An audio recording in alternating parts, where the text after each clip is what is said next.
বিদেশে উচ্চশিক্ষায় আগ্রহী শিক্ষার্থীদের জন্য ঢাকার গুলশানে আন্তর্জাতিক শিক্ষা মেলা অনুষ্ঠিত হয়েছে। শিক্ষা পরামর্শক প্রতিষ্ঠান প্যাক এশিয়া স্টাডি অ্যাব্রোডের উদ্যোগে রবিবার রাজধানীর একটি হোটেলে দিনব্যাপী এই মেলা হয়। বিশ্ববিদ্যালয়ের আবেদন, কাজের সুযোগ, ওয়ার্ক পারমিট, স্পন্সরশিপ, আবাসন ও IELTS সহ প্রস্তুতি নিয়ে তথ্য দেওয়া হয় এই মেলায়।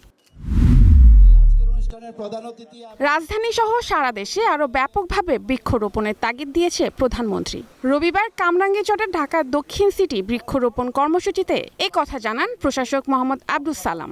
বলেন, পুরো দেশ সবুজে ঢেকে দেওয়া গেলেই প্রাকৃতিক দুর্যোগের সুরক্ষা বাড়বে।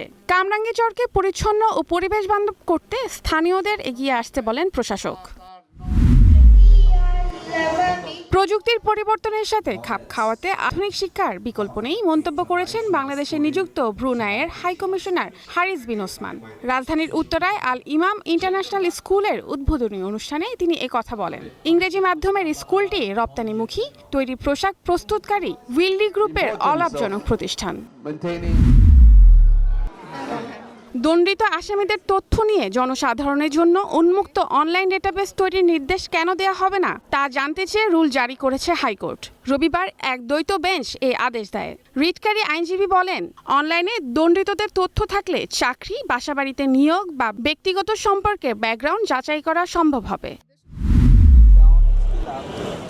চিত্রনায়িকা পরিমণিকে জেরার দিন পিছিয়েছে আদালত।